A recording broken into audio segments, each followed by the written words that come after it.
Merci d'être avec nous et tout de suite, c'est votre invité, Eva Soto, Joël Kotek. Joël Kotek, bonjour.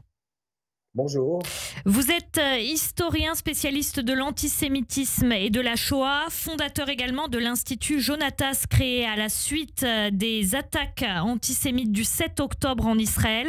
L'Institut Jonatas s'est donné pour mission d'analyser les dynamiques de l'antisémitisme et de les contrer. On va d'abord parler avec vous de ce qui se passe en France. Joël Kotek, LFI, le parti de Jean-Luc Mélenchon, a retiré une affiche contre l'extrême droite montrant le visage grimaçant et en noir et blanc de Cyril Hanouna, affiche accusée de reprendre des poncifs antisémites des années 30. En quoi serait-ce le cas, Joël Kotek?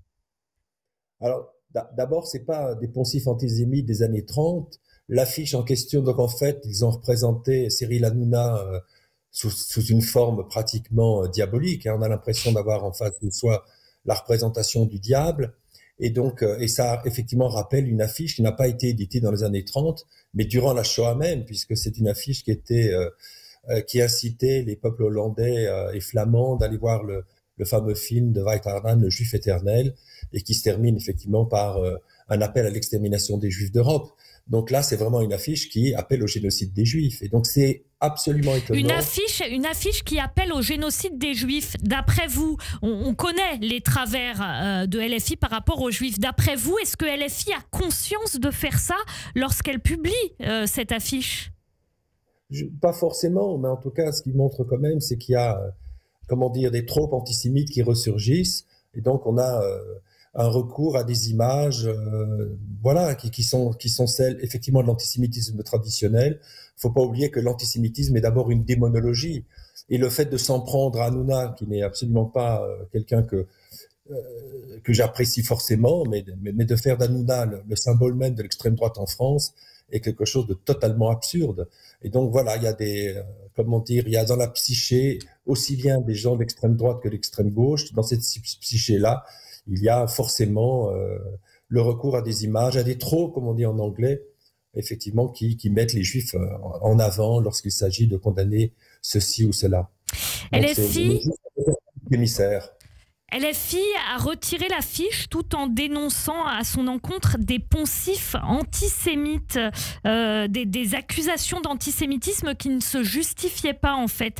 Comment est-ce que vous interprétez cette position de LFI qui d'abord publie l'affiche, ensuite la retire et accuse ceux qui l'ont mise en cause pour sa dimension antisémite? Cette affiche de Cyril Hanouna les accuse en fait après de dire qu'ils sont abusivement antisémites.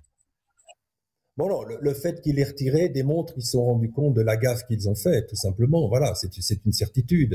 Donc ça vaut absolument, ça vaut condamnation. Et puis naturellement, on se défend comme on peut. Et c'est ce qu'on appelle une sorte de culpabilité agressive l'antisémitisme, c'est d'abord un phénomène d'inversion. C'est pas seulement une démonologie, c'est un phénomène d'inversion.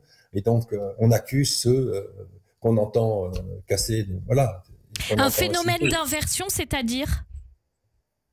Mais tout simplement, c'est qu'on renverse la charge de l'accusation, c'est-à-dire que on poste une affiche antisémite et puis après on accuse les autres, effectivement, à tort de vouloir, de jouer sur le jeu de l'antisémitisme. On connaît très bien cette idée selon laquelle c'est que les Juifs seraient responsables de l'antisémitisme, en l'inventant, etc. Voilà, c'est qu'ils instrumentaliseraient l'antisémitisme.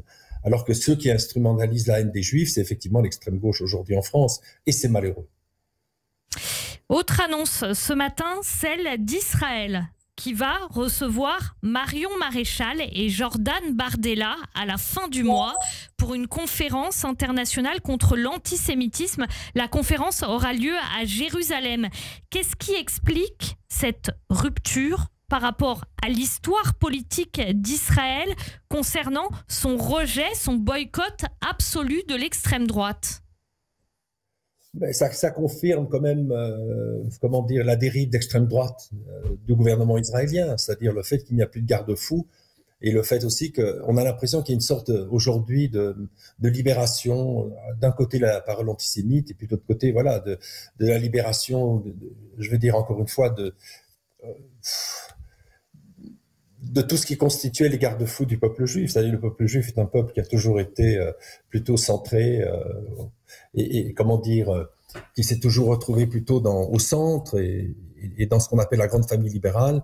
Et aujourd'hui en Israël, sous prétexte que effectivement des menaces qui sont posées par l'extrême gauche notamment et par des gens qui ne nous aiment pas, eh ben, sont prêts à toutes les compromissions et qui agissent de manière totalement irresponsable. C'est, à mon avis, à mon sens d'historien, irresponsable de légitimer l'extrême droite française. Et pourquoi irresponsable? Pourquoi irresponsable? En quoi ça l'est? Parce qu'on sait que l'ADN de l'extrême droite et l'ADN quand même du Rassemblement national, l'ADN, ou en tout cas ce qui a été l'ADN, a été quand même non seulement le négationnisme mais l'antisémitisme. On se souviendra quand même de Jean-Marie Le Pen. Alors, sans doute, il a changé, et je veux bien accepter cela, mais de là à légitimer, c'est autre chose. Alors, attendons de voir en tout cas. Mais je pense que c'est aussi prendre en otage, je dirais, la communauté juive de France. Et donc, aujourd'hui, il y a quand même une dérive du gouvernement israélien qui non seulement entend discuter avec... Qui prend en otage la communauté? Vous dites une prise en otage? Je pense au gouvernement israélien. Le gouvernement israélien qui devrait quand même d'abord demander l'avis des autorités compétentes françaises, et c'est bien sûr le CRIF. Et voilà, tout simplement. Il s'immisce dans la politique française, dans la politique intérieure française, en légitimant un parti. Alors peut-être qu'il n'est plus le parti antisémite qu'il a été, je vais bien le reconnaître. Il ne faut pas non plus démoniser le Rassemblement national, mais je pense qu'il n'est pas bon que le gouvernement israélien, en quelque sorte, cachérise ce mouvement-là. Et surtout, il s'agit d'une discussion sur l'antisémitisme.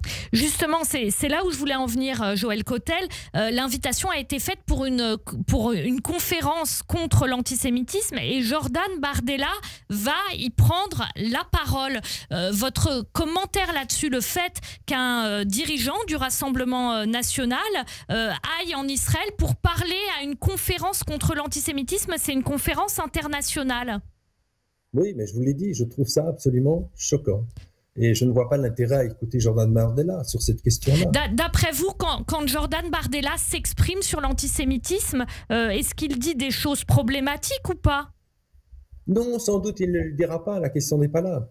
Mais encore une fois, lorsqu'on voit les enquêtes d'opinion qui sont faites en France, si aujourd'hui, c'est vrai, le discours du Rassemblement national n'est plus celui du Front national, on est totalement d'accord là-dessus, on sait que c'est au sein de ce parti-là qu'on va trouver le plus grand nombre de gens qui sont en quelque sorte porteurs de préjugés antisémites. On le sait, toutes les enquêtes le démontrent.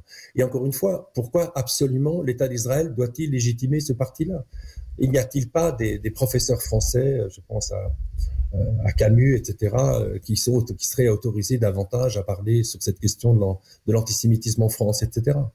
On sait en tout cas, on ne connaît pas encore les participants effectivement à cette conférence internationale contre l'antisémitisme qui aura lieu à la fin du mois à Jérusalem. Joël Cottel, j'aimerais aussi revenir rapidement avec vous sur ce qui se passe en Belgique par rapport à l'écrivain belge Herman Brusselmans.